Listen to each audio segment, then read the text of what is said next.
Hey there, welcome to episode 4 of Keeping It Real Estate. I am Joanne Boulet. And I'm Dylan Musgrave, and we're both realtors here at Remax Failing Realty here in beautiful Truro, Nova Scotia.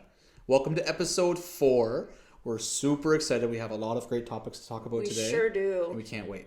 And this is going to be a good episode, I think. So Yeah. our word of the day is Remax. This is a big one. It's like a big bucket of worms we're going to get into here. Yeah, but good worms, not the gross kind. Of course. Gummy worms. Gummy worms, yeah, gummy worms. Like you know, like the ice cream you can get with the gummy worms in it. Like that kind of bucket. Oh God, what's it called? Anyway, It doesn't dirt. dirt slide. Mudslide. Something. Anyways, it doesn't matter. I want ice cream now. So there's a lot of different topics we can really delve into with this word Remax, but one of the big ones that working with this awesome brand really allows us to contribute to is something to do with the IWK, and more importantly and bigger, the Children's Miracle Network. So Remax directly supports the CMN, and us as realtors, we also do, and our brokerage does as well. So if you didn't know, through every single transaction that I complete or Joanne completes, or anybody in our office completes, or anyone, or any referrals that we get, anything we get a paycheck on, we pay, or rather we donate a certain amount of that to the Children's Miracle Network. And that locally goes to the IWK hospital in Halifax. That's right. Which is just phenomenal, right? I mean, like, to be able to have the opportunity where I'm able to do my job and then donate an amount of money to that, right to that. And the best part about it is it's just done like that. It's seamless. Our administrator, right? She is great. She collects all the money and she sends a check in. And we, Remax has been partnered with the Children's Miracle Network for over 30 years. Yes, which is huge. Yes, and last year they helped 2.4 million families, so that's huge. And locally, they said at our recent Remax Awards Gala that it was over $300,000 that Remax agents had donated in the Atlantic Canada region. Which is, think about that, so over $250,000 that by us literally just doing our job, and from you allowing us to work for you to do our job, we were able to raise that money. That's incredible. That's amazing. Right? Yeah, it's really amazing. It's and to think that that's going towards, when we had a gala probably over a month. Wow, a month ago now. Jeez. Over a month ago. Yeah. And when we were there, they had some phenomenal guest speakers who were able to tell us a story how this helped them through the IWK. Absolutely. And it's just really touching to be able, like I said, to do this job I love and have that impact someone, or multiple people rather. It's fantastic. It's lovely, right? Yeah. Like, it's just, and it's a great cause. So you probably didn't know this, Dylan, but I was actually in the IWK when I was a baby. I had to have surgery. Yeah. So when I was born with an extra finger and an extra toe on my left side. Yeah. And I had to keep it till I was a year old. We actually have pictures of it. I'll show them to you sometime. That's crazy. Yeah. It had a little finger. I guess I was supposed to be a twin, so I had to have surgery to have those removed. So it wasn't a life-threatening illness, but I know for my parents, it was pretty scary to send your 1-year-old in to have things chopped off their hands, right? So the IWK was fantastic and great, and they helped me through that. So they didn't let you keep them? No, they didn't let me. Say? No, I didn't have a say. You know how cool you would have been? Yeah. Most people don't know about that me, but now I guess everybody knows. That's really interesting. That's awesome. Yeah, that's awesome. Yeah. It's not often you hear about that, but like, it's right there, like local as it gets, right beside me. That the IWK. Yeah. And I know I have a friend too, one of my husband's good friends. Their daughter was in the IWK in and out over the years, and they almost lost her, and they were really fantastic with her. So it's nice to be able to donate to a charity that is so close to home, right? 100%. And you got to think, like, and I'm sure a lot of people know, it's not just going towards hospital, whether it's taking care of someone, it's also going towards equipment, right? Yeah. And hospital equipment is so expensive. The markup on it is just ridiculous. Just so expensive. So it's to know that in 1 year we raised $300,000 in the Atlantic Canada region. That's a lot of money. That's huge. Just by doing our jobs. Yeah. Yeah. And I love whenever I start working with someone, I always love letting them know, like, hey, by thank you by choosing for me to work for you, but also by you doing that, you're also indirectly helping the IWK. Well, 2.4 million families helped each year, is what it said, in Canada. So there's 12 hospitals across Canada, so pretty much one in every province. And this isn't just within Canada. RE/MAX does this also. It's all in North America, so it's also in the U.S. They participate in this program. So. And I think since they've started this, over $180 million has been raised. And I'm reading right here, 89 million in Canada alone. So just under half of that being in Canada. That's huge, right? You do the math on that. That's doing the math. It's $3 million a year. It doesn't break down to that, but that's giant. It's giant, yeah. It's giant. So speaking of 30 years, so they've been with them 30 years. RE/MAX is celebrating their 50th year this year. Yeah. So that's really exciting. They had a big party in R4. Maroon 5 was there, yeah. And I know they've had all kinds of other people over the years, but I think next year we need to go to that conference. They already have the dates released for it. Yeah. I mean, if I can go to Vegas and write it off as a business expense. Who's going to complain about that, Why right? not? And anyway, and the biggest part about R4, that's what the conference is called. It's not about being able to go to Vegas and write it off. It's about knowing people, rather realtors, having a referral connection to people all across the world. It's huge. And I think we watched a video, there was a speaker there, and he mentioned last year's R4, he spoke with someone, and just from that, I think 3-day conference, that one person closed 8 deals. From all referrals. So networking is absolutely huge for R4. And you get to meet people from Brazil or from Europe, right? It's giant. And plus, obviously going to Vegas and writing it off, it's a bonus, good. Right? Well, and why would a buyer or seller care about that? That is really important. So we are in so there's 144,000 agents around the world, and that RE/MAX has been growing exponentially. Yeah. If I look back at 2011, I've just got some numbers here, 87,000. So 144,000, that's a lot of people. Yeah. And they have 9,000 plus offices, and they're in over 110 countries. And we actually have a website that's RE/MAX global website. Yep. You can go on there. So it's global.remax.com. And if you're from, say, Italy, and you want to look at homes in Truro, you can go on there and search them. It'll show them in your language, and you can convert it to, I think it's over 60 languages, and in your currency. Yeah. And it can connect you with an agent, and it will translate back and forth. That's pretty special. Super UI friendly, right? Yeah. I don't know any other, whenever I'm not looking in foreign countries, but if I ever am daydreaming and looking in Florida, it's awesome to be able to just type RE/MAX, I want to look here, and it's all done. Yeah, right? Absolutely. And so what's good for you is, one, you're going to get worldwide exposure on your listings, but two, if someone has a buyer for your house, if you're listed with us, there could be an agent that could refer you from across Canada or with anywhere within the world. That's right. And same as if you're a buyer, and let's say you're going to Edmonton and you don't know anybody out there, but you need an agent, we can connect you, and we meet all the agents from all over. And if I don't know an agent in Edmonton, one of my colleagues, say from Toronto, might know a great agent out in Edmonton. So we can connect you with someone that you can trust. And that's really the biggest. Oh, it's huge, right? This is such a big process. So when working with us, and we're in Nova Scotia. We should explain referrals, though, what that means. So when we're working with us, and let's say you have a house to sell here in Toronto. Yeah. And it's a great time of year. You work with the RCMP and you're being posted somewhere, let's say Edmonton, right? Yeah. So our licenses are only provincial, right? Every province in Nova Scotia real estate is governed provincially, not federally. So we can't sell you a house in Edmonton. And I'm sorry, I'm not flying to Edmonton unless we're talking a multi-million-dollar house.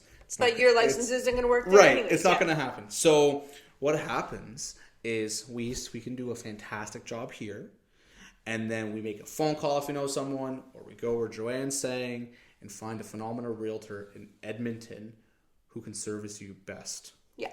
And from that, we do receive a 25% commission. So if you're thinking of being an agent, or you already are an agent and you might wonder why you might want to join RE/MAX, that's huge too, because you're basically getting paid for connecting your clients with a really great agent somewhere else. And it's a really great revenue stream. And Dylan and I make it, it's not even just globally or nationally, but also locally, because my market area is sort of like Colchester County is really where I work. I might go out of it every now and then, but I'm not going up to Cape Breton, and I'm also not going to Yarmouth. I don't know those areas. So when we went to like the RE/MAX Awards Gala, we met all kinds of agents in those areas, and then we can refer our clients that way as well. And you build those relationships and those pipelines, and it's really fantastic. Like we go to every NASAR event we can. We go to every event where we can get in front of more people to meet them and vet them to make sure that if we're going to refer them to this person, that they're a good fit for you. Well, and the other side of a referral is when you're working with someone, you want to make sure you're passing them off to someone who is in good hands. Absolutely. Right? So we need to meet them and get face to face, right? Because ultimately, we're not, when we send you or whoever to a different realtor, we're not them, but we want to make sure that they're doing a good job, because that's a reflection on us. Yep. And I know, like, we went to the awards gala, and I met some great people, and I had one of them. She had me on Facebook. She sent me a letter in the mail. She connected with me, and I really liked her when I met her, and I just sent her a referral down to Halifax, and we're going to build a great relationship, I think, right? So that's one of the benefits for working for RE/MAX, and I think it's one of the benefits that not a lot of the other brokerages have, because we really are the biggest global brokerage. So it's pretty amazing. And even just in Atlantic provinces alone, like there's I think 400 near RE/MAX agents. Like that's huge. Yeah, right? Absolutely.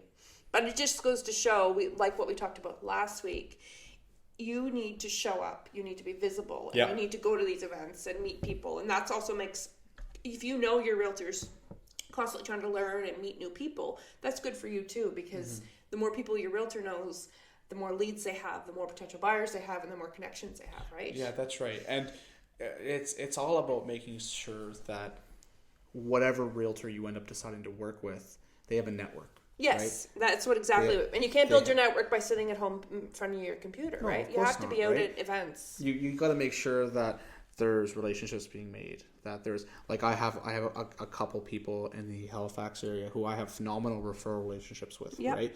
And I trust them. Yeah. And they do a great job. Absolutely. And there's a couple people in the South Shore. So it's all about making certain that, because like I said, like if I'm working with a client and I send them to a different agent, I've been burned by that before where it didn't turn out so well. And then it's a reflection on me. Yep. So you want to make sure that they're good. And I know even within our office, it's great, because I had an agent come to me the other day. I need an agent in Sheet Harbor. I don't know anybody. Do you know anyone? Yes, I met them at the networking thing, so I was able to connect the two of them, right? That's right. So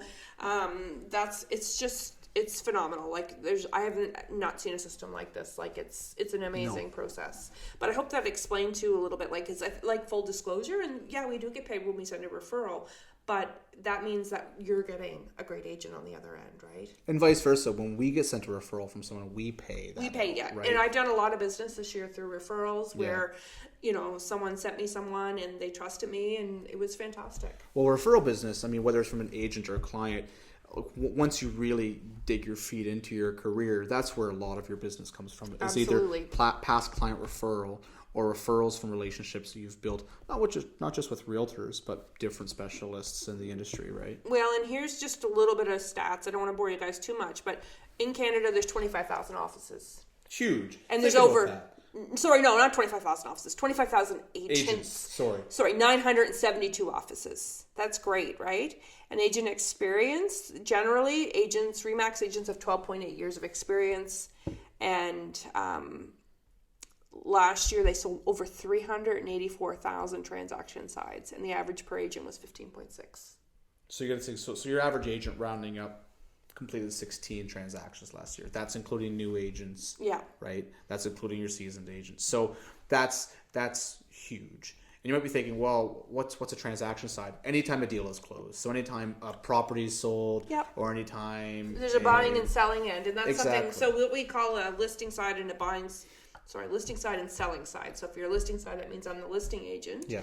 And there's usually two agents on every transaction. If I have the listing and representing the seller, Dylan has the buyer, then he's the buyer's agent, or he's on the selling side. That's right. Exactly. That's a little terminology, right? But we don't want to bore you with too many stats at all. The other big presence that RE/MAX has that's really interesting to talk about is online presence. So they just came out with some stats that said that RE/MAX's overall, sites reach more Canadians than any other real estate franchise brand. And we've seen this recently. So recently, RE/MAX came out with this great Max Tech technology, gave each of our agents their own personal website or team website, and also gave the brokerages all new sites. And the lead generation behind it is amazing. Like, the leads that are coming in since we launched that in January have been, like, explosive almost. Oh, it's... And they're turning into real deals. They are. And that's the thing. It's before we had this, we would have people contact us, and I don't know what the difference is, but before, and nothing's wrong with this, but hey, I didn't mean to hit this button. Or you reach out to them and you never hear from them again. But right? I find these people are really responsive. And yeah, exactly. Yeah. And having an online presence is huge, because you really need to think how many people, how many buyers are looking online right now. So for like when I have a listing, I almost always do a 3D tour because that's huge. Absolutely. I make sure the photos are phenomenal. Usually I pay for photography. Because if you can't get that person through the door, you're not even going to get an offer, right? So showing that the property looks great online, that's big. And then also from a listing standpoint, when I'm working with someone, I say, listen, I average this many views per my post. Our office makes a post. I'm on TikTok. I'm on Facebook. I'm on Instagram. I have a podcast. All this stuff. It's giant, and it's that kind of like a tree branch of different reaches that you're really hitting, right? It's speaking of which, I want to add a new segment to a podcast, and I didn't tell you about it. You dropped this on me a few weeks ago, so I'll drop it on you. I think if we get a new listing, we should like do a house of the week or a listing of the week. And you have a new listing this week. You should talk about it. I do. Yeah, it's not a house. No, it's not a house. But talk about it. So today we listed 46 acres in DeBert. So this is a fantastic piece of land. It's all treed. It's on Staples Brook Road. It's not really much else to really talk about other than that. I mean, how much is it? $110,000. You really got to think. Right now, there's nothing on the market, and we'll call it the Truro and outskirt area with that much acreage on it. That's a lot of land. It is. It is, and the good thing is that whole area. It's really good for someone who's looking to go really, really, really, really deep into the parcel, build their house, and be away from everyone. Someone who wants privacy. Right, exactly, right. So that got listed today. We're really excited about that. Going to see. There's no. And you've got drone photos coming, right? Tomorrow. So check his check your Facebook. Check Dylan's Facebook. In a few days, and you'll be able to see those. I hope we'll have a strong hit to the market, because right now there's nothing. Everything's about supply and demand, right? And there's nothing on the market with this kind of acreage right now. Yeah. So I think we're going to do good. That's good. I like that segment. I think it's good, right? We can each talk about one of our listings. Like, I don't want to bore you with listing upon listing upon listing, but this week, I only have one new listing this week, and it's a little bungalow. Yep. On 12.95 acres out in Valley. So it's on the Valley Road, and there's water frontage. So there's 3 parcels. There's a 10.85 acre parcel that's farmland, partially fenced, great for horses. Yep. It's huge. It used to have an old house on the other side that's been torn down, so it actually has 2 driveways. Bungalows, 3-bedroom, 1 bath, move-in ready. She just had it painted, new windows, all that sort of stuff. And then across the street, you own 2 parcels that you're not going to be able to do a lot with, but you have river frontage. So you run right from the house all the way up to the Salmon River Bridge. Or not Salmon River, the bridge right by... what that's called. I think it's Salmon River. It's the Salmon River Bridge. So it runs right up to there. So you've got this really great little parcel. And if I was to buy this property, I would take that and put trails in there and have a spot for a bonfire down by the river. Like, there's all kinds of little things you can do. And it's really lovely. And I think if someone had horses and there's lots of space to build, and if you didn't want the house, you could subdivide this little house off and then build your house on the bigger parcel. Like, if you wanted to build. Exactly. So there's some development possibilities there. So I like this. And you can see that should be up on my Facebook. And again, I do the same thing with my listings, video, TikToks, Instagrams. What's the address? Oh, right. It's 161 Valley Road, and it's 360,000. Sorry. Yeah. That's okay. Land should have been a word of the day, because we have a lot of land together being listed. We do. Land is... You've got a whole bunch coming. Not that you can talk about it yet, but... No, but... And it's interesting. Well, like, when it rains, it pours, right? Mm-hmm. Everything's kind of in the pipeline, and then, all of a sudden, bam, bam, bam, bam, which is great. But I think land has a lot of value. Yeah. Like, not just from a money perspective, but from people looking at that. And people want to they want to own land. Like, it's like there's this drive now just to own land, and it's great. I think even at my house, my husband wants to own land on a river, so maybe we should be looking at Valleydale. I don't know. No, I'm just joking.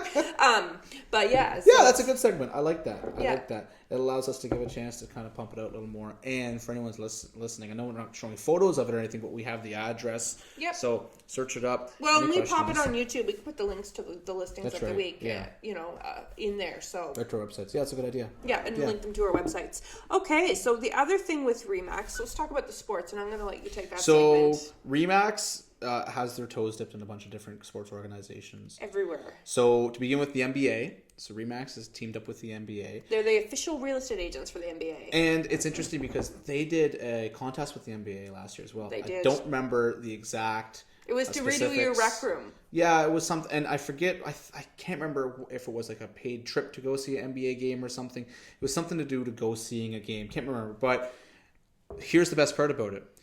All you had to do to get entered, and keep in mind, this is for consumers. This wasn't for realtors. This was for people who were purchasing or selling a home.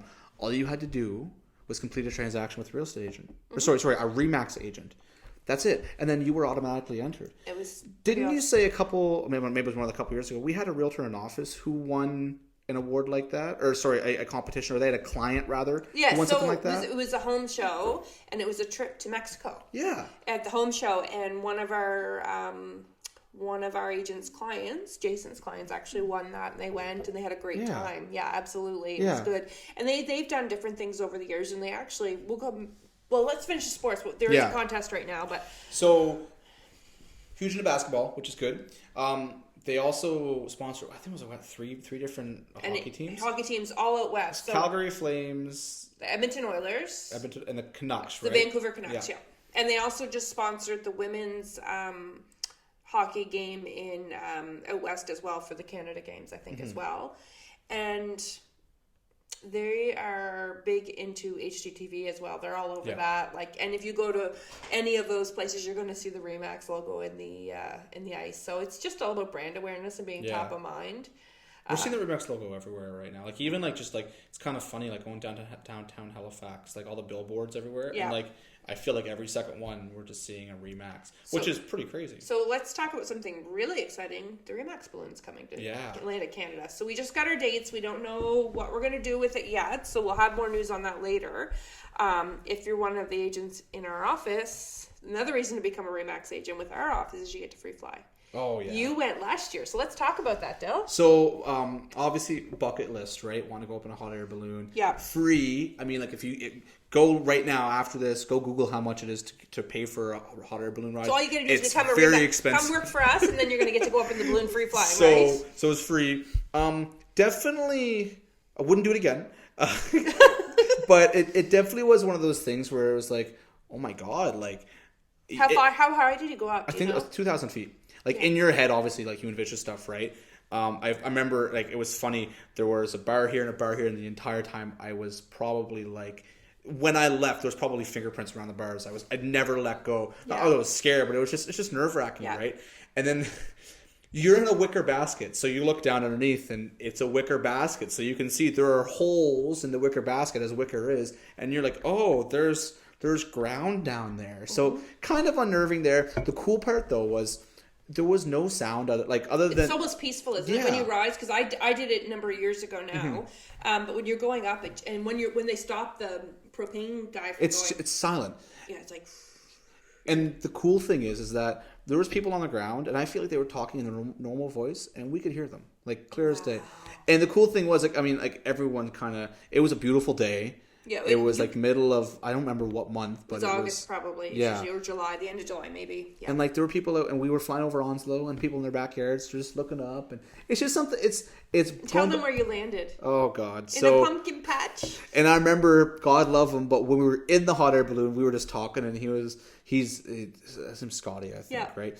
And he's been doing it for many, many, many, many years, and he was telling the stories, and we were just asking, "You ever have any Any bad experiences? Yeah, I've landed in some vegetable patches once or twice. We were like, okay, good. It doesn't happen very often, and then we landed a pumpkin. But he did land a pretty piece, like so gracefully in between the two pumpkin rows. Oh, so it didn't damage anything. No. Now, the owners were kind of upset, but then our very calm broker came and did her little thing, diffused the situation. Yeah. And then once they realized what was going on, they were absolutely fine. Yeah. It was just a bunch of people coming in the yard. So the other thing you don't see, my favorite part, if I'm not going in the balloon, is the chase. So that's right. That the balloon goes up, and then they have a truck all decked out with RE/MAX stuff, and it chases them, and everybody else goes behind, and you don't know where the balloon's going to go. So it's like fun. You try and take photos, and everybody's looking. So we all had to come down to help drag this big balloon basket out of the pumpkin patch. So all these cars are coming down, and it was a lot of fun.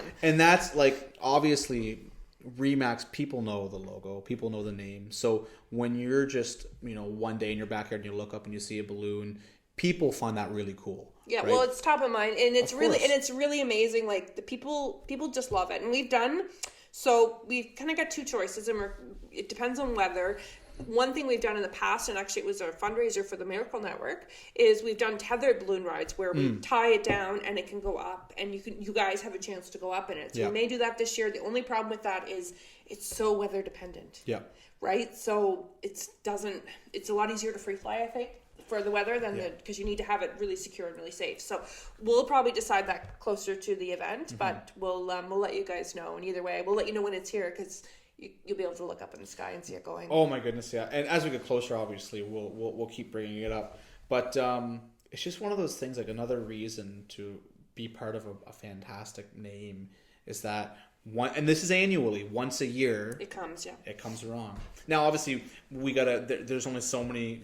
They're only in this area for a handful of days, they're coming the 1st and the 2nd of August. So one morning, one afternoon is what we get. Yeah, exactly. So it's not like every agent has an opportunity, but not every agent wants to do it, right? I even think I'm not, but if I wanted to, I didn't sound like anyone else in our brokerage wanted to. So if I wanted to again, I'd have the opportunity. So it's one of those things where it's just so cool. Yeah. It's just so cool. Wouldn't do it again. Nothing wrong with it. Just for me, I'm not a heights guy. Yeah, but you said now you can say you went up in the RE/MAX balloon and for free. For free, yeah.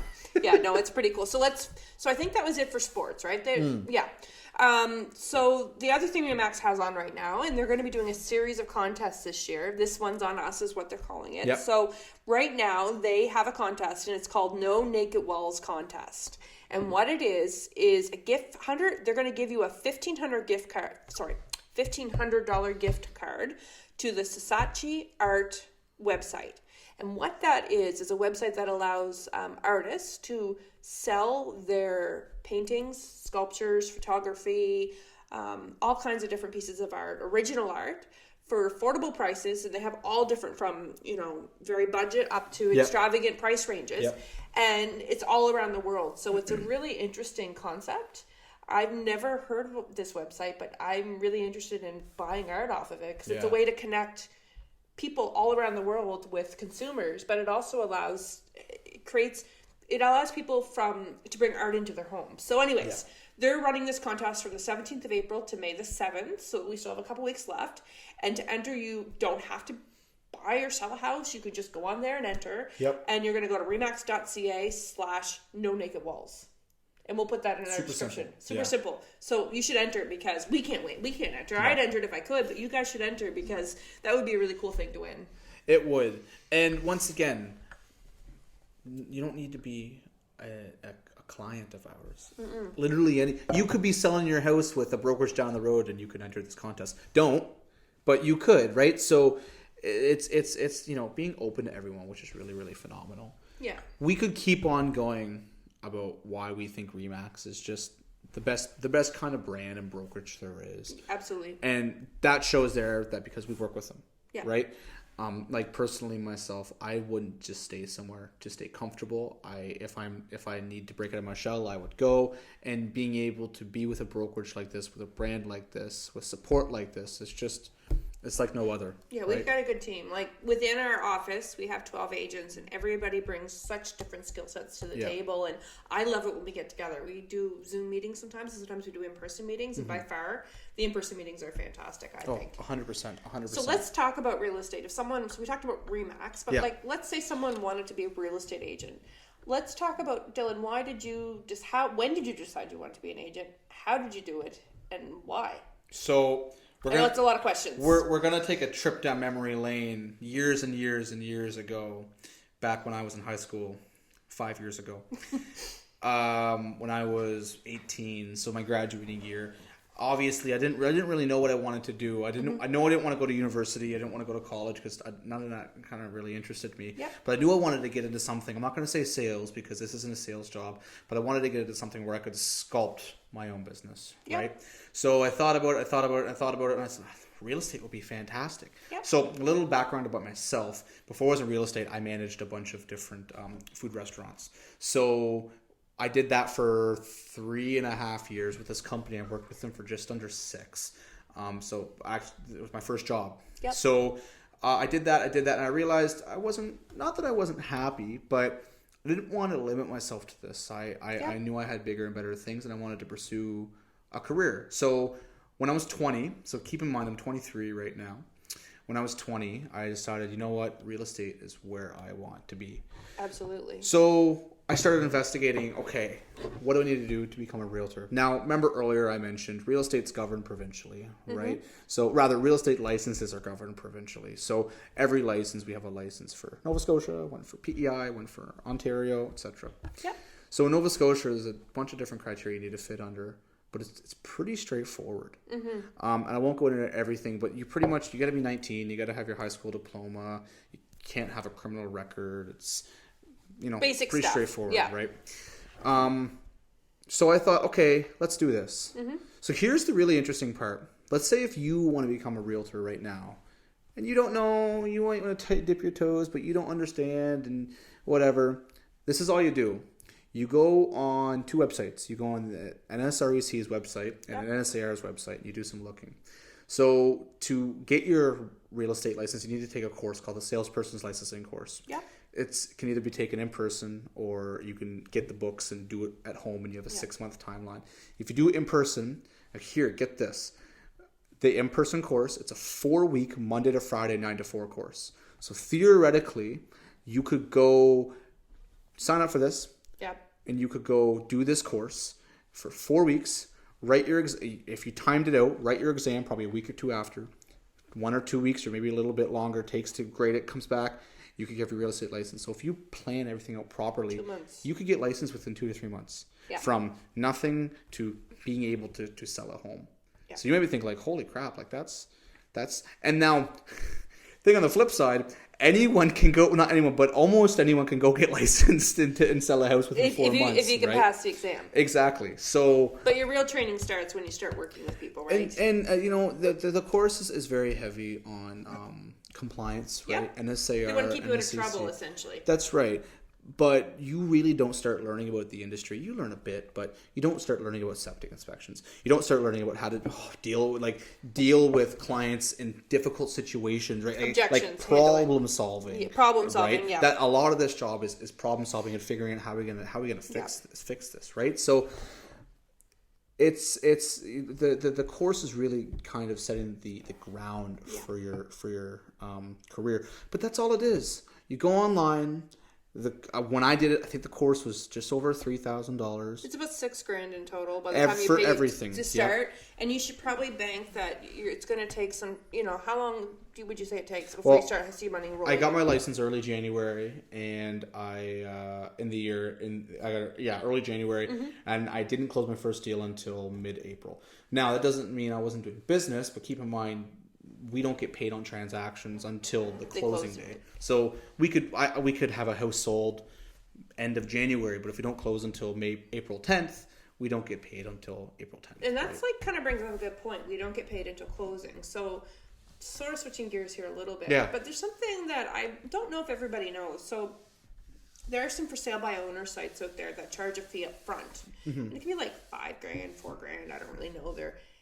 They charge it up front. If you don't sell your house, you don't get that money They're not back. giving you it back. No, they're not giving it back. It's not refund. It's not a deposit. You're paying $4,000 or $5,000 to have someone come take some pictures, maybe post it on the website, and that's pretty much it. So and not represent you. Not represent you. Not like it, and keep representation is huge because we touched on that last week quite like it's really big, and speaking of representation, that's why I like working for a designated brokerage with a lot of agents, because if you work for a designated brokerage with 1 or 2 agents, it doesn't help your clients any because you have no one to refer them to, right? So but yeah, we don't get paid anything. We do a lot of work up front, and we don't get paid until the property closes. So what I always say to my sellers is, we don't get paid until you get paid. The best day. The best day, right? So we're all working for the same end goal. Exactly. So think of it this way. We list your home. You come to us, you want to sell your house, and Joanne and I work together for you to sell your house. Yep. We have it listed, let's say for 4 weeks, nothing happens, and you say, you know what? I made a bad decision. I don't want to sell my house anymore. No problem at all. Let's pull it off the market. Yep. Guess what? You don't pay us a single penny until day of closing. So standard commission is 6%. Yeah. So our commission is 6%. We list, for whatever reason, we decide to pull it off the market. You're out $0, right? Yeah. With these other different companies, up front you pay that amount. Yeah. And that same timeline, if you decide to back away, you don't get that back. And I've had clients who have paid those companies $5,000, $4,000, whatever their fee is. Their house didn't sell. And then they come to me and say, okay, I need to sell my house. What am I doing wrong? So we go through the whole process, help them get set up, like staging, give them pricing advice, because if you put a wacky price on it, you're not going to sell your house, even in this market. Buyers are smart. No, it's not happening. And then they end up paying a commission when they could have just come to us from the start, saved a lot of hassle and a lot of headache, right? So. And the other thing to keep in mind too is that you're all smart people. 6% of X amount of dollars, it's a lot of money, right? But you need to think of it this way. You need to break it down for them. So let's pick a number. What's the average home price in Toronto? $300,000, right? $300K, 6%, so you're looking at $18,000. Yep. HST is on top of that because it's a business service, right? Don't know that off the top of my head, but let's play it simple. Let's say it's $23,000, right? So you end up paying $23,000 in realtor fees. So $23,000, $5,000, so there's an $18,000 difference, right?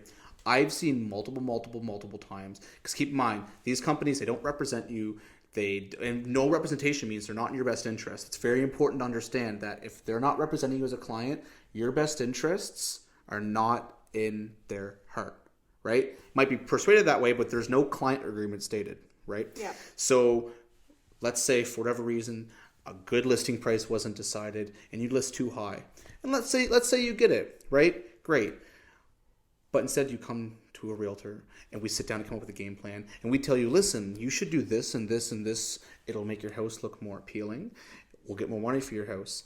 You come to us. Sure, you end up paying 6%, but guess what? We just got you 4 offers and $40,000 over asking. Exactly. We pay for ourselves. That's right. So. And that $23,000 too, like, we don't keep all of that. So like that gets split in half. So again, if it's a listing agent and buyer's agent, that gets split in half and goes to the two. And then it gets broken down to the brokerage. So like, it seems like a lot of money, but when you start piecing it out, it really is still, I mean, I'm not saying it's not a good career and it's not lucrative, but it's not. It's and that what Joanne just said is really important. I don't think this is common knowledge. That isn't our commission. I don't get paid that $11,500. That's not mine. That's payable to my brokerage.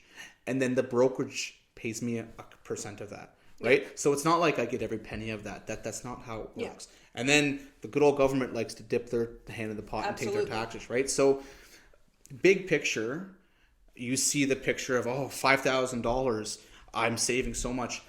Yes, it seems like that. But when you really break it down and you don't have that representation. And you don't have the guidance too, right? Exactly. And you don't have us on your side wanting to get the top dollar for your house. I remember going with Sharon and I. We go into people's houses. Sharon's going with the scrub brush. I've got the broom. Right? Like we're doing things to physically help you. Like physically, I'm helping you. I'm cleaning. I'm telling you need to move this, but I'm not just pointing and telling you to do it. Yeah. I'm moving the furniture. Oh, it would look better like this. Let's do this. Let's do that. And the pricing is so strategic. You have to strategically price your house, because if you ask too much, you're not going to get. You have like a week, maybe 10 days of a window before your house becomes stigmatized. Yeah. And what I mean by that is, like, the second your house hits, like, let's say even if it's 2 weeks, someone's going to be looking on whatever app they're using and, oh, this hasn't sold in 15 days.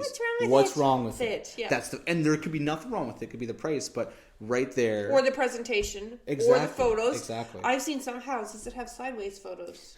And then back to vertical. Yeah. Right? I mean the picture's actually sideways. Oh. So, like, you know, we could go back to staging. We're not going to go back there. But, like, all of this plays into it and all of our expertise. Yeah. And there's a lot of cost, too, like paying for photography, paying for video, paying for all stuff, right? So it's not just a simple slap the sign on the lawn, chew some bubble gum, and wait for someone to show up. And it comes back to the relationships in our networks. 100%. It's, you know, this all goes back to if it seems too good to be true, it probably is. We're not trying to, you know, sell ourselves. This is just a truth. Everyone's going to do their own thing, and you know, we totally respect that.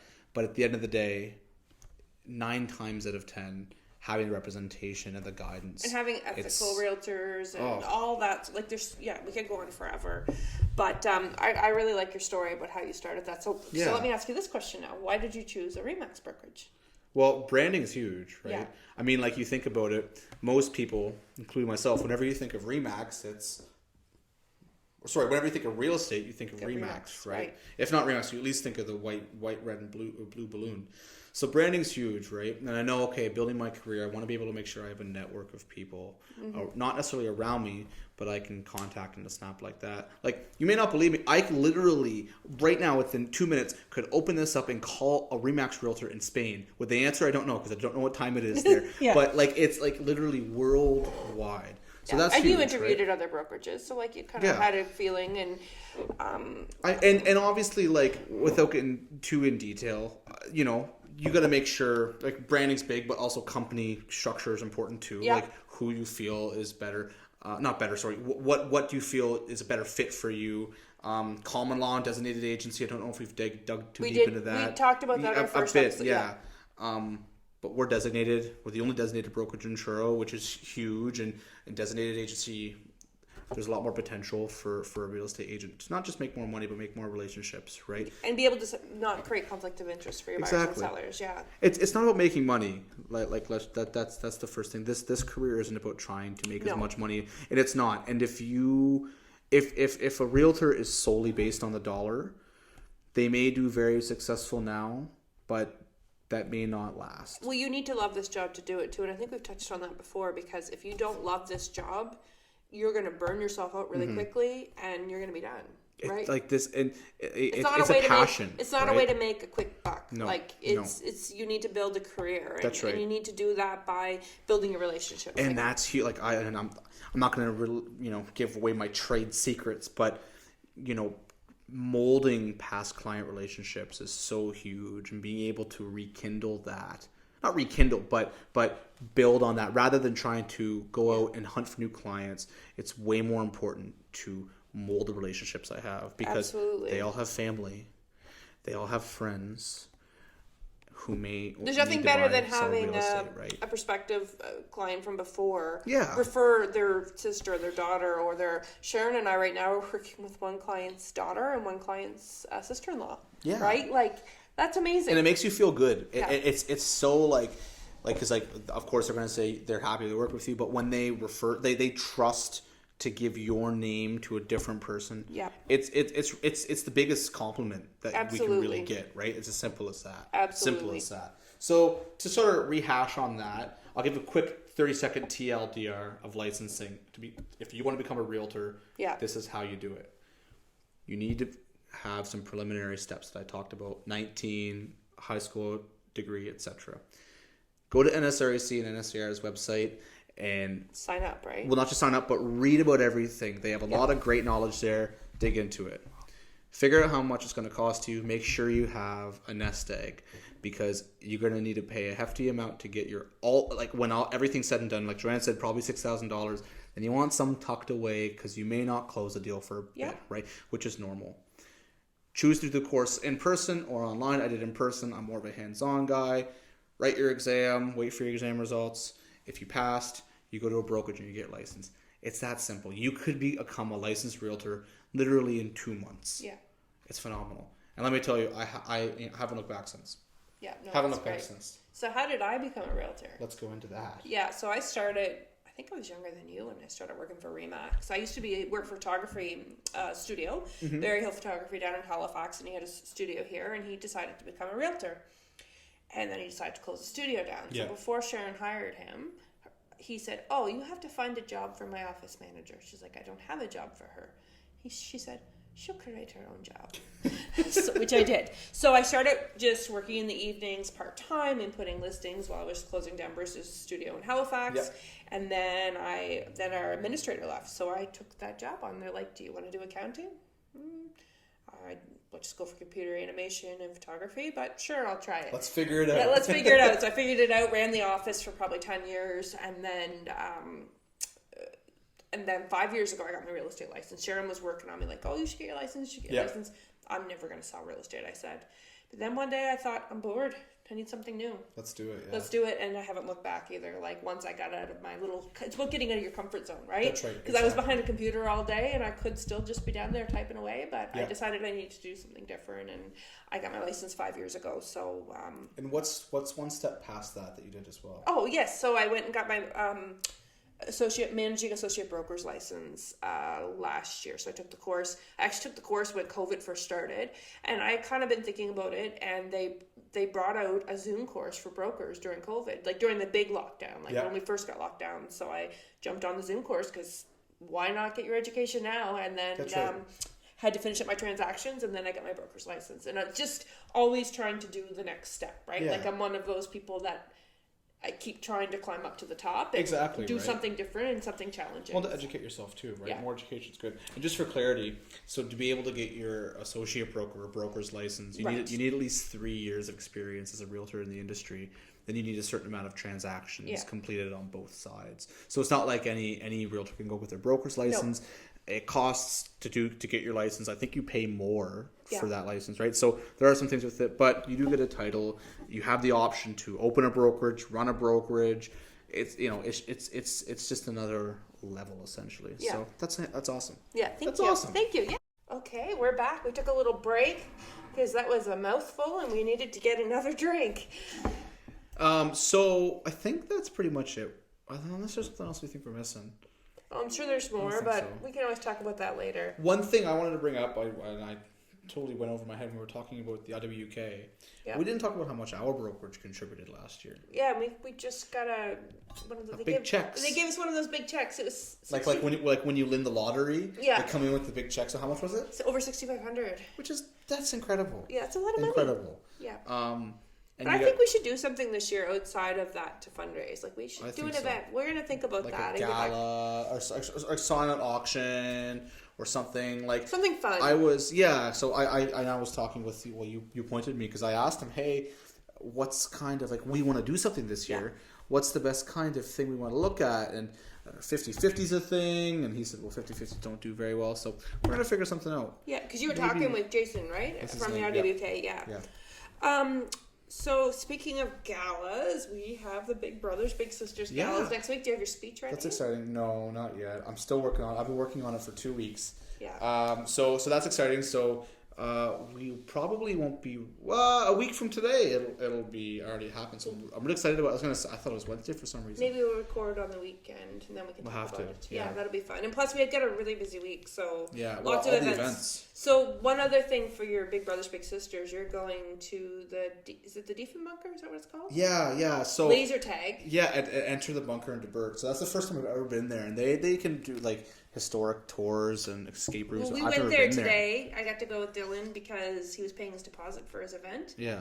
And it was like walking into something a literal bomb shelter. It felt like a movie. I felt like I was in a movie with these doors and you had to hit a buzzer and they come out and they open them and to get out you had to hit a buzzer. We were like it was pretty hardcore. Yeah, it was interesting. I want to go back there and make some videos. Like I'm really gonna be interested to hear about your event on Saturday. Yeah, so I'm going laser tagging with my little brother.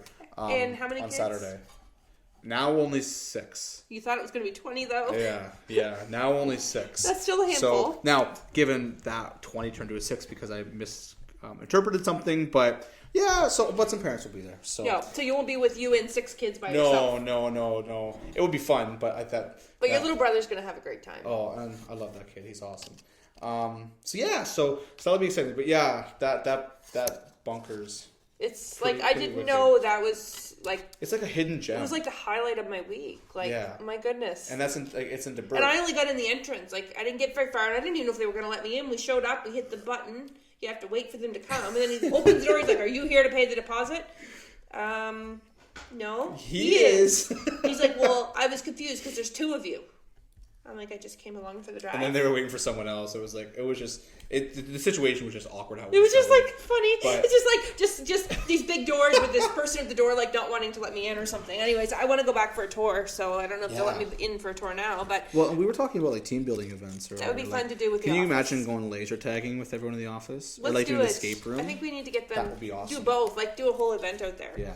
Yeah, no, that'd be good. So you have some other news coming up for the Down Hunter Partnership. Yeah. So they're having their yearly nominations for the board of directors, and I nominated myself on behalf of our company, Remax Fairlane, to be a nominee for the board of directors. So if you're in the downtown core and you're part of the DTP, you need to vote for this guy. Yeah. So I'm going to do, as much campaigning as I can. I'm going to go introduce myself to all the business owners and whether it's next week on a nice sunny day, go talk to everyone. I know a lot of you already, but I want to make sure everyone knows me. Do we know when the vote is? Not yet. It's at their AGM, right? It's at their AGM, yeah. So not yet. So I was talking with someone. She thinks, someone used to do this many, many years ago, and when she did, it was always beginning of June.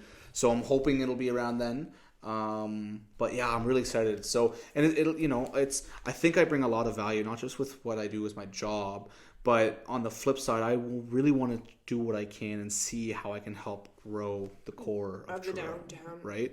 And obviously my job and being in that position will intermingle a lot. I'll be able to bring a lot of things there and be able to bring a lot of things back to here. Absolutely. And bounce back and forth. But yeah, I'm really excited about that. So I'm nominated.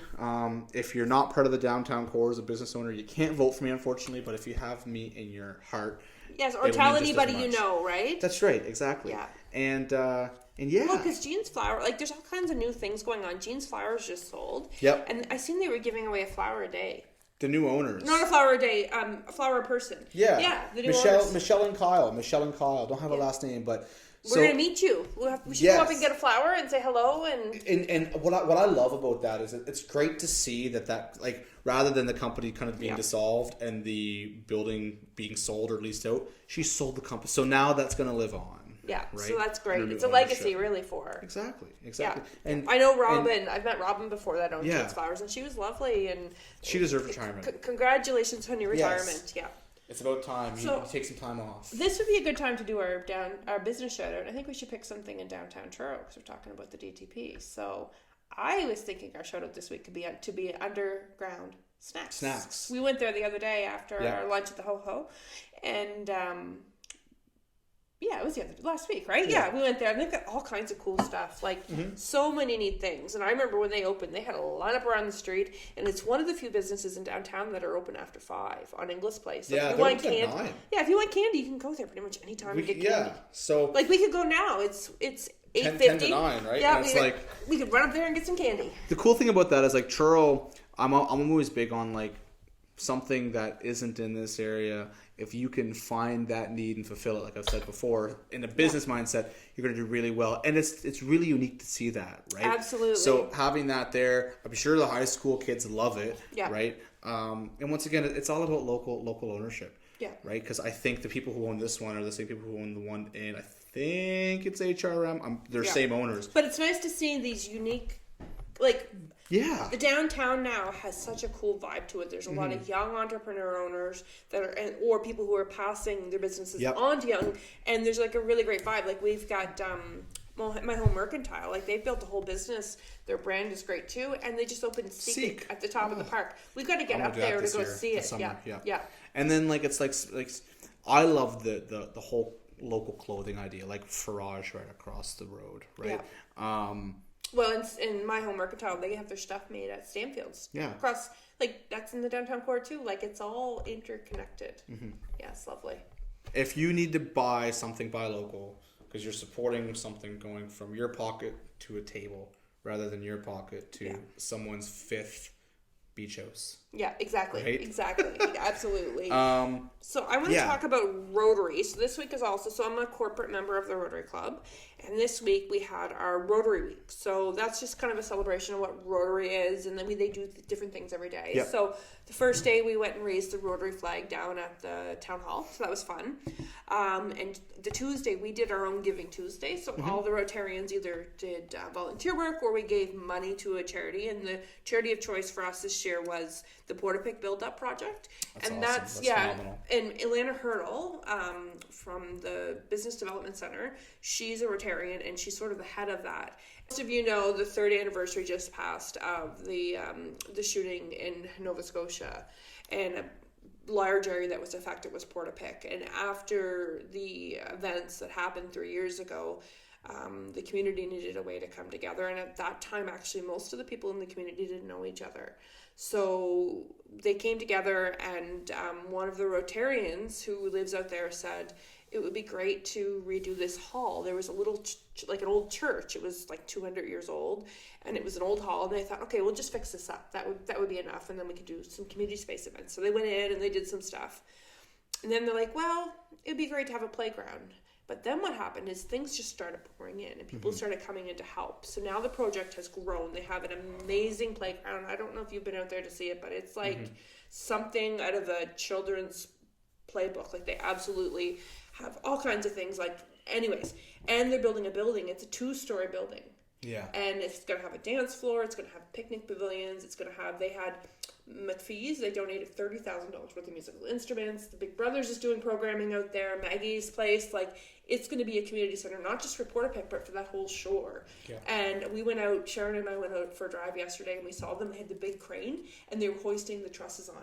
Oh, that's awesome. Oh, that's yeah. Awesome. So I got some video of that, so I'm going to be posting that on TikTok. But my whole point with this big spiel is there's still, so it's $1 million project, and we were $103,000 away, and through the Giving Rotary event on Tuesday, we were able to, with the Rotary Club, raise another $5,000. So now they're at awesome. $98,000. So if you're looking for a local charity to support, this is a really fantastic one. And I'll post a link on this video as well on how you can do that. But if you Google Portapic Build-Up Project, that'll show up. And it's going to be an amazing space. And everybody now in the community, this is the difference. They didn't know each other before. Now the kids run and play together. They had an opening. They have a farmer's market. They had 150 people show up at the farmer's market, their first farmer's market. And it's just going to be ongoing. That's right. Exactly. It'll grow from there, right? Yeah. Yeah, absolutely. And the community being able to support each another is just...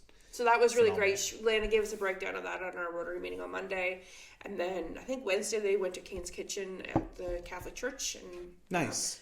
Packed some food, and they did a social tonight. And then on Friday we're going to have our charter luncheon. So it was a really busy week for that too. And it was really kind of exciting because I'm a brand new Rotary member. I just joined in January and I haven't really had a chance to dig in. But I'm sitting on the international committee. With your friend Esther. Yep. Yeah. And we're going to try to do, I have a background where I worked in the Caribbean many years ago. And I work for the Environmental Health Institute. So one of Rotary's focuses is water. So I'm hoping I'll be able to reconnect with some of the people I met down there. And we can get a project going or something. That'd be awesome. Yeah. That'd be awesome. Yeah, so that's great. So another big update in the real estate world. So CREA, which is the Canadian Real Estate Association, had a vote at their AGM last week. And they're introducing a new policy. And it's called the Clear Cooperation Policy. Right. So you're like, what does that mean? Why do I care? So what it means is, right, when you list a property, you can list a property two ways, either MLS or exclusive. So MLS means it goes out to all the agents. Any of the agents can sell it. If it's exclusive, it means that just someone within our office can sell it, and we can advertise it still. With this new system, you're no longer going to be able to do the exclusive listing unless it's completely no marketing. Yeah. So what are your thoughts on this policy, Dylan? I think it does a lot of things for when it comes to compliance. So, little tidbit for you, I'm not saying all, but a very large portion of any coming soons you see in real estate in Nova Scotia aren't compliant. They're not done properly, right? Yeah. So it's going to really help with that. Now, I'm not saying coming soons are bad. Coming soons, I think, are good. I don't personally do them. I don't think you do either. No. Each to their own, right? That's perfectly fine. But it's really it's going to stop that pretty much, because the whole mindset of this is the second something is advertised, you have 72 hours to get it posted on MLS. Now, what's important to understand is we have a timeline of 72 hours. Once an agreement, its effective date is started to get it on MLS, but it's 72 business hours. So weekends are included, holidays are included. So, for example, if I had a listing agreement that was dated for the 28th, tomorrow, that means they have 24 hours, so they have tomorrow, Monday, and Tuesday. So it needs to be posted by Tuesday. Yeah. Here, same idea. Let's say it's effective tomorrow, and I advertise it on my Facebook tomorrow. It needs to be up by tomorrow, Saturday, Sunday at the very latest. So I think it's going to really be a time constraint on some. We have a phenomenal administrator in our office. We're getting another one, which is really exciting. Yeah. Some people who do their own inputting into MLS and their own listings and stuff. It's going to put a little more time constraint on them. Or it's going to limit how much you can advertise. And I think the whole point is to make it, they're calling it a clear cooperation policy, so it kind of gives everyone a fair shake at a house. So see, before someone could post something coming soon, or they could post it just on their Facebook for a little while, hoping to get all the leads and the buyers. Right. And I think it's going to cut down on people that like to double end things all the time, which is its own thing. Like, double ending is okay. Double ending means you're on both sides. That's right. But one of those parties or both of those parties aren't getting representation, which goes back to designated agency. But this will really help make sure that everybody gets a fair shake at the property, right? Exactly. And it'll be really interesting, because I'm going to be interested how they're going to keep things compliant, because I think we're going to see a lot of non-compliance when this first hits. I think especially people who do their own inputting. Yeah, so you won't be able to do coming soon anymore. Like, those are going to be gone. There will be no coming soon. And let's explain why I'm saying a lot of them aren't compliant. When you have a listing agreement, there's an effective date. Yeah. Right? So once again, let's say, just for simplicity, the effective date that this listing starts is April 28th. Yeah. For us, tomorrow. So today I went out. This morning, Joanne and I has a house to sell. Joanne has a house to sell. I'm a realtor. At 9 o'clock this morning, we signed that. And I went and took my for sale sign, put it in the ground, and at the very top put it coming soon. But what the problem is I'm putting a for sale sign on a property that isn't for sale because the listing doesn't start till tomorrow. So there's a conflict there, right? And it's not compliant, because this is advertising it's for sale, but it's also coming soon. So what is it? Is it coming soon? Is it for sale? So there are ways to get around it. I mean, I'm not going to disrupt anybody else's business model, but to me it's like, either it's listed or it's not. Yeah. If it's coming soon, like, what does that mean? I can't get in yet to see it, right? And if I'm a buyer? And if coming soons are done right, a coming soon isn't listed at all, so could another realtor, if possibly, go to get that client? Yeah, it doesn't make sense as an agent to do it, or could they sell it privately? Maybe, I don't know. Yeah. It depends on how your agreement's written, but none of it really made any sense to me. Like, no, and like Joanne said, like, listen, everyone, like, nothing. If you do it, all the power to you. We just don't. It's gonna come down with really more with like an iron fist on compliance and making sure. Yeah, we'll have to see how, because it's going to be regulated provincially, so each board has to figure out how they're going to do the rules. So it'll be interesting to see how the Nova Scotia Association of Realtors deals with it. Yeah, and we should note it's not going to be effective until January. That's what I was going to say, for clarity. Yeah, we have the rest of the year where this isn't going to be. So there's a lot of time. The good thing is our association is really back and forth with us, and they want to. The whole point of our association is to make our jobs easier. So I'm certain they'll go back and forth with us on everything to make certain that this, as an association, is the majority of what we want, right? Yeah. So it'll be interesting, but like Joanne said, none of this is even going to be coming into play for another year, 8 months. 8 months, yeah. So let's talk about. So I pushed out a little TikTok to push our podcast. Yeah. So we went to the Mayor's Breakfast this week. Great food, yeah. Really good food at the Holiday Inn. Not at the Glengarry. Yeah, I had good food. I don't know how your breakfast went for you, Dale. How was the coffee? It was great. Yeah. It was great. Yeah, just. I may or may not have been late, because there are so many different events, and sometimes when you try to jam everything in your head, something gets misconstrued, and I went to the Glengarry's or to the Holiday Inn. And the funny thing was, I had tried to text him. I was wearing my AirPods. I'm like, text Dylan and say, reminder, we're going to the Holiday Inn, blah, blah, blah, and the text didn't go through. So, like, if that had gone through, it would have worked. I think someone called me. Anyway, so we went there. We had Mayor George Lloyd from Stewiacke. Yep. And we had Bill Mills from the town of Truro. We had Christine Blair from the municipality. And then we had Chief Bobby Glode from Millbrook. And they all gave a 10-minute speech, and then they had questions and answers. And one thing we learned is there's lots going on in the area. One of the things that the chief talked about that I thought was really interesting is the Indigenous Games are coming to Nova Scotia. Huge. 5,000 participants, young participants. So, and their families are coming with them. I think it's the second or third week in July, and Millbrook is going to be hosting the archery component. And if you want a hotel, either here or down in Halifax during that time, you're not going to get one because there's so many people coming. And like I think it's not even just going to be here. I think it's going to be every outskirt. Because like say 5,000. Keep in mind participants. So 5,000 families, we'll say. Yeah, so they may have other kids, mom and dad, grandma. So like 5,000 hotel rooms. It's gonna be great. And obviously, like that, I'm sure. Let's break it down. Let's see even half of them, which I'm certain is there's gonna be way more than half needing hotel rooms. 2,500 hotel rooms.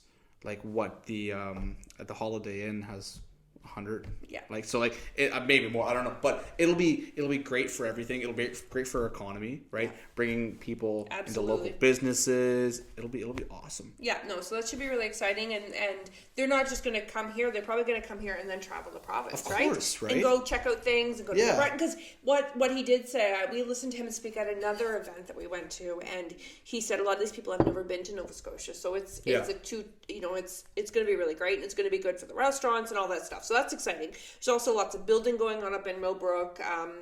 There got lots of commercial leasing space, so that's up in the Power Center. So that's really great as well. The mayor of Truro had some really interesting stats. We're growing quick. Incredibly quick. So almost too quick. Like we don't have enough housing quick. No, exactly. So in Truro, in 2016, we had 13,000 people. Yeah. Now we have 14,020 people as of 2022 in July. And we had a 6.85 increase from 2016 to 2022. Yeah. In Colchester County, we had 50,000 people, 585. Now we're at 53,178, and that's a 5% increase. Yeah. Where in the past, we had a negative, right? In Colchester, we actually went down from 2011 to 2016. So, the whole, and we know this. People are coming in, intermicro-provincial, international, the growth is good. I know we have a housing crisis and a medical crisis, but we need people. Yeah, well, Nova Scotia's aiming for 2 million people by 2050, right? The reality is every single year I think we're going to keep seeing a growth of population, and I don't think we're going to see a stagger. I think every year we're going to see probably a little more every year, right? We do have a housing crisis. We do have a severe healthcare crisis. So, not to get too political, I don't know how that's going to be figured out. I don't know either. Because the housing crisis can only be figured out by public. The government needs to build public housing because you can't not just public, but affordable housing. Right? Yeah, they need. You can't expect investors to build affordable housing because it's not possible. So you need to have, or they need to get it. People who want to build privately. To give them public funds to make it affordable, right? There's got to be a program there, but to me, that's the only way forward on the housing situation. We need more units. We need them built. And we need them built quickly.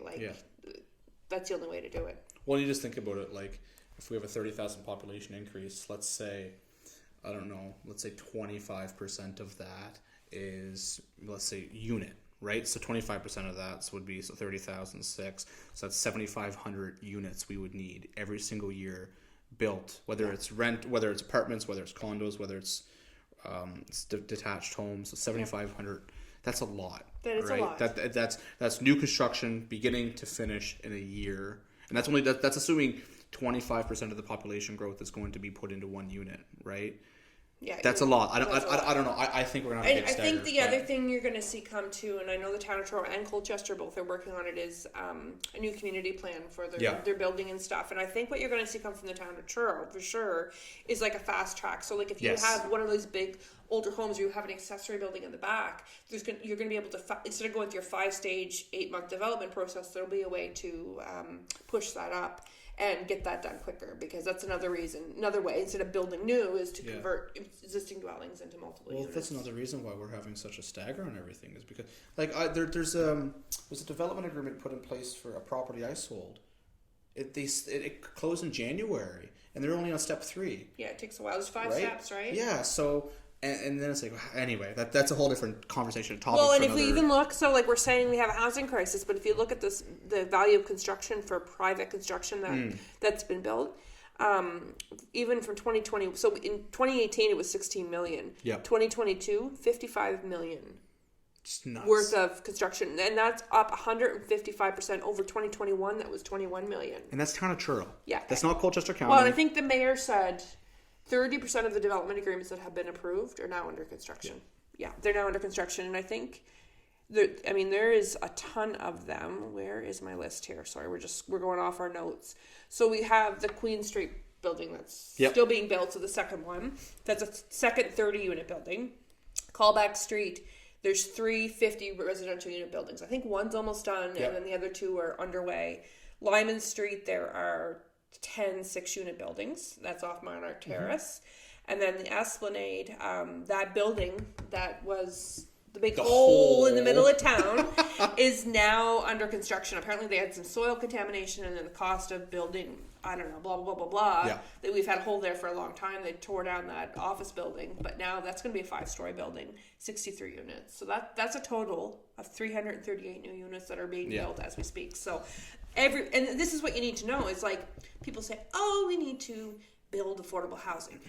Well, we can't do that. We know that we need the government's help. So even if they're higher end units, the great thing is someone's going to move into that, which is going to bring a property to market. Mm-hmm. And it might be for a move-up buyer. Right. So that move-up buyer is going to move out of their house and open a house up for a first-time home buyer, right? So it's all the domino effect. Yeah, absolutely.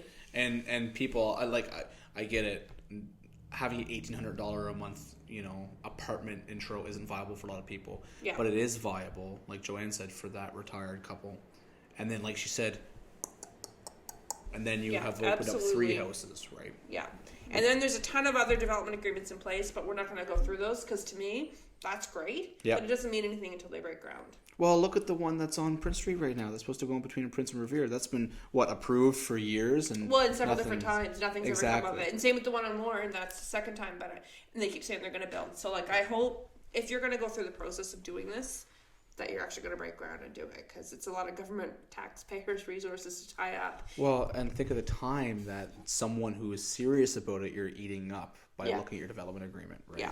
Well, and the town staff, and so our taxes are high enough as they are. Let's just, and hopefully not an increase this year. Yeah. And we were going to talk about that. We never brought that up. So Bible Hill, they kept their rate the same. Yeah. They didn't increase it, so that's great. Is that 2 years in a row? I think so. And what you need to know about taxes is the town of Truro is the most expensive for the mill rate, and then Bible Hill, because you pay the county rate plus the Bible Hill tax on top of that. It's 70 cents for residential, I think, right, per 100. Yeah. So,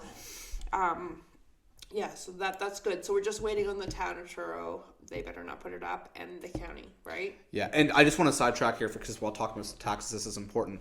When over the past couple of years, people buying resale residential properties, when they purchase the property, and I know when Joanne's the same, whenever I'm working with someone, I say, listen, this is what it's assessed at right now. Yeah. Understand 2 things. One, if it's a capped assessment rate, which is we're not going to dig it too deep into that, that's not what you're going to pay anyway. You're going to pay the actual assessment rate. And 2, expect there to be a jump within the next year. Yeah. Especially where if you're purchasing a market value and assessment value, they're not meant to be the same, right? But if you're buying a house for $400,000 and the assessed value is at $200,000, you're gonna see even a $100,000 jump. I wouldn't be surprised about, right? Now, a couple things. It's good to understand that you can go to the county and fight your assessment. If you think property valuation service, or sorry, property valuation. So you can go to them and say, listen, this isn't right, and you can get it. You can challenge them on it. It might not do anything, but you can fight it. So it's just really important that if you're buying any property, it's probably going to be the same thing for the next couple of years. Yeah. Just expect in the following year you could see a big jump, a significant jump in your property taxes. Yeah, absolutely, absolutely. The other big exciting thing that the mayor talked about, was the industrial park, and they have a big master plan that they came up with a couple of years ago, and we're going to get 6 new lots, and there's 30 acres up there that they have under our new community plan. Yeah. That's going to give us mixed use. So there's going to be commercial, tourism, and also residential. So that's the whole next area, like William Barnhill Drive. That's where they're going to develop. It's going to be great. Yeah, and they're trying to get away. They're away from the industrial word. So the new name for the Truro Business Park is the Truro Business Park. Yeah. So they're trying to get away from industrial. Yeah, because they're doing more like. So what's up there? There are a few plants, but it's more. Like the SPCA. Services. You have some marijuana places starting to go up there. Yeah, and I'm interested what they're talking about tourism. Like, what tourism is going to go up there, I wonder. I don't know. Like, I thought Seek, but Seek really isn't there. Seek is over in the rail yard. Yeah, so... And they're expanding the rail yard as well. That's the other interesting thing. They talked about how that bike park is kind of like one of a kind, and I'm not a biker. Well, I like drive my bike on the Cobb Trail, but I'm not like mountain biking. I'm not doing mountain biking trails, but they are expanding that. And the other big news intro is that they're finally going to start, hopefully soon, on that roundabout on Willow Street they've been talking about for the last 20 years, right? So just be ready, because all that congestion you're getting on the bridge near Roby Street, and on a Friday evening when everyone's trying to get off the highway, rather than going to Roby, they're getting off on McClure Mills near Walmart. Yeah, you're going to be stuck there now too. Because the road. Let's hope whatever the plan is, that bridge will be done and open and flowing traffic. But what we should note is that bridge is monitored by the province, because it's a province road. That's right. The town can't help you with that. No. So let's. Yeah, that's very good. Yeah, because like the complaining, it's not gonna get you anywhere. No, you just. That's a good point, actually. Anyways, you know what I'm talking about. So, and the stadium, of course, he mentioned that, but we already mentioned that they got $1 million. So that's which is just so great, so great. And the tack grounds are being redone too, right? They're putting in synthetic lanes and a new baseball field in behind Champions. And I didn't know this. They said that Champions is the largest. Belly Up. Oh, it's a Belly Up now. Yeah, they've changed their name so many friggin' times. It used to be the Mill.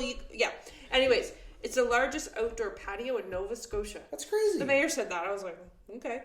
But yeah, there's a full-size senior baseball championship. Yeah. Maybe we'll have to get like a Remax banner up there. Yeah, we have to. Yeah, and that's going to be ready next year. Yeah. And they're building a picnic pavilion and a bridge to walk across the bay at Fun Day. Apparently $14 million. I think that's... Where's this bridge going to? So I heard yesterday... Mayor Christine Blair was talking with another agent in our office. I wasn't listening in, but people talk loud enough, you hear it. It sounded like, okay, so you have Board Landing Road in Onslow, so it's going to connect to that. I don't know, but it almost sounded like she was talking about that bridge is not only going to be for pedestrians, but also for vehicles. So there was a bridge for vehicles there many years ago. It was torn down. Probably, I don't know why. Probably because it was deteriorated or never used. I don't know. It sounded like... that I don't know for sure, so don't take this for granted, but it sounded like that it's going to be used for motorized vehicles as well. Yeah, because if you walk over there's nowhere to go. There's nowhere to go.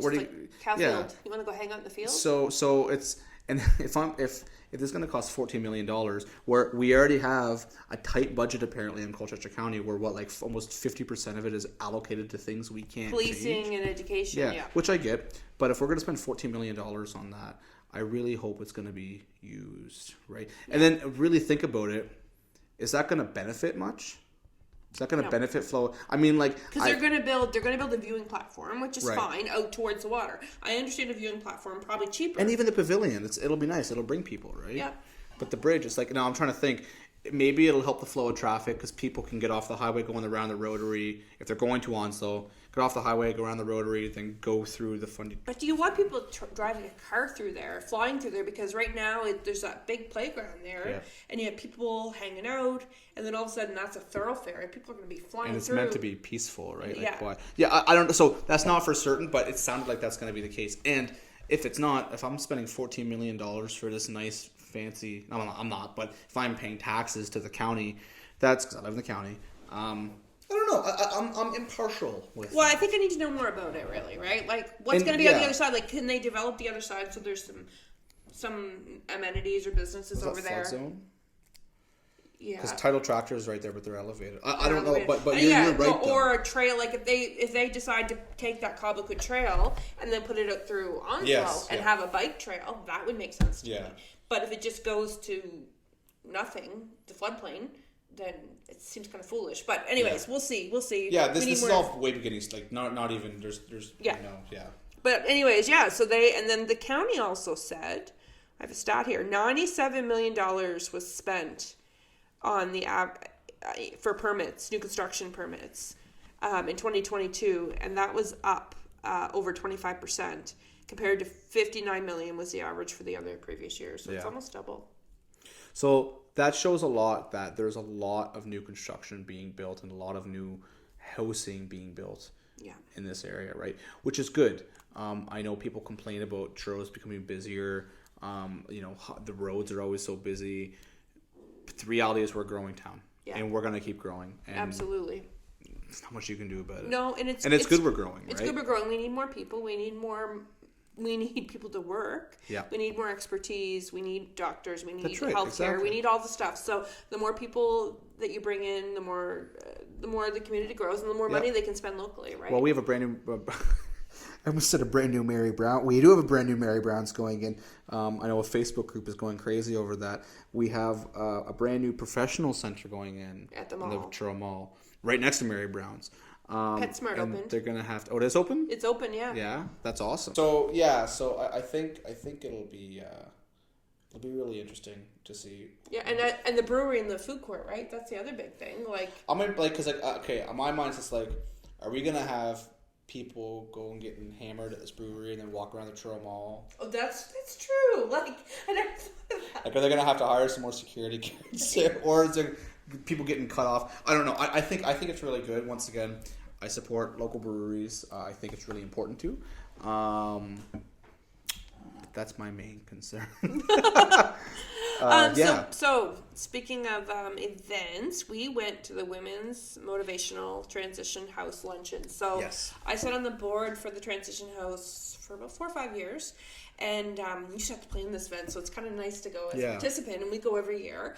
And it's a fundraiser. So if you don't know what the Third Place Transition House is, it's a shelter for women and their children who are survivors of domestic violence. Mm-hmm. And I remember from my days of being on the board, it was in use all the time. Like, you wouldn't think that it would be busy, but it's really busy. And they offer other programs other than just the shelter. They do outreach programs to the schools, and they have events that they have, they help people even if they're not ready to leave the house yet. They help with secondary housing. But one of the big things that they fundraise for is what they call their Fresh Start Kits, which means that when the women come in, they basically sometimes have nothing because they've left in a panic. Yep. So one of the things they did at the event is they asked people to bring women's hygiene products. So like shampoo, feminine menstrual products, soap, deodorant, all that stuff. So we both went to McCory's, local again, and loaded big bags up and brought them in. So they're still looking for stuff. So if you have, and we kind of touched on this last week too, the Lotus Center takes it as well. If you have anything that's you're using at home, or if you're out and you see stuff on sale, like, great time to pick that stuff up. And if you don't know how to donate it, you can get a hold of one of us and we can get it to them. That's not a problem at all. Right. Exactly. Yeah, no, they're really a crucial business. And I think during COVID, they probably were even busier because people were stuck at home, right? And if you're in that situation, then sometimes it's, anything that can cause stress makes that worse. Oh, 100%, right? Yeah. It was a really, really good event. They had a fantastic guest speaker, Tamara Powell. Yeah. Yeah, so that was awesome. Great food, too.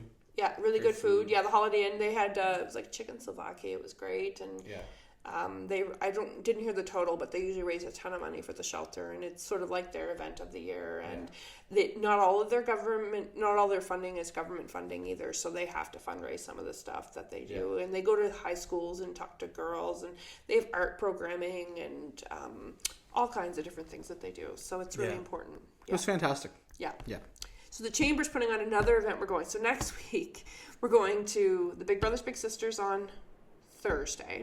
Thursday Wednesday morning, we're going to the Women's in Business breakfast the Chamber's putting on again. And then Friday night, we're going to the Raging Crow. For a cocktail night. To learn how to make cocktails. I think that's a partnership maybe with the Chamber. So, no, Trail Buzz. It's Trail Buzz. So there's a lot happening next week. We're going to have a lot to talk about. It's really busy. Yeah, no, it's really, really good. So yeah, the taco thing, they have the entrepreneurship on the Thursday night. We can't go to that, but that's going to be really good. Last year it was really good, and if you're thinking about it, you should definitely go. Absolutely, you should go. I think that's pretty... Oh, the other thing I want to talk about was the Tanner Trail rebate program. So spring's starting to come up, and they will give you $50, up to $50 a tree. Yeah. If you buy a tree, you just submit your receipt. There's certain regulations, but if you type in, if you go to the Tanner Trail's website, everything is there. So I thought that is really, really great. It's giving back, right? It's an incentive to go do something. Yeah, something good for your community, right? Absolutely. Like picking up litter. I remember at the Colchester is doing a pick up litter week. Yeah, exactly. Yeah. So it's just those small things where, like, you know, you think you can't make a difference, you do make a difference. Absolutely. And this is a community you live in, and you want to make it, you know, as vibrant as you possibly can. And small stuff like listening to our podcast helps. Absolutely. So, highs and lows of the week. You go first. My best offer of the week, I'd say it was going to the women's luncheon. That was really fun. That was very fun. Yeah. What's your low ball? My low ball of the week would be that I've been negotiating a deal back and forth, and now we're competing. That's how it always works, eh? Yep. Oh, I have my heart crossed, or my fingers crossed for you, and I hope in my heart that it works out for you and your clients. Thank you. Hopefully. Because that's a lot of work for you too. Yeah. Right? My best offer of the week, I'd have to say, is I was able to retouch with some clients I was working with back in the summer. Yeah. And you know, it's not disappointing is the right word, but when you work with someone, so I was working with these guys for a while, and then they decided to back off. Interest rates were climbing, and they had some stuff happening in their personal life. They had to walk away. Now they're back at the table. So it's exciting to kind of rekindle that and start looking at homes with them as well. Oh, good. Yeah, my low ball of the week is I'm struggling to write my Big Brothers Big Sisters speech.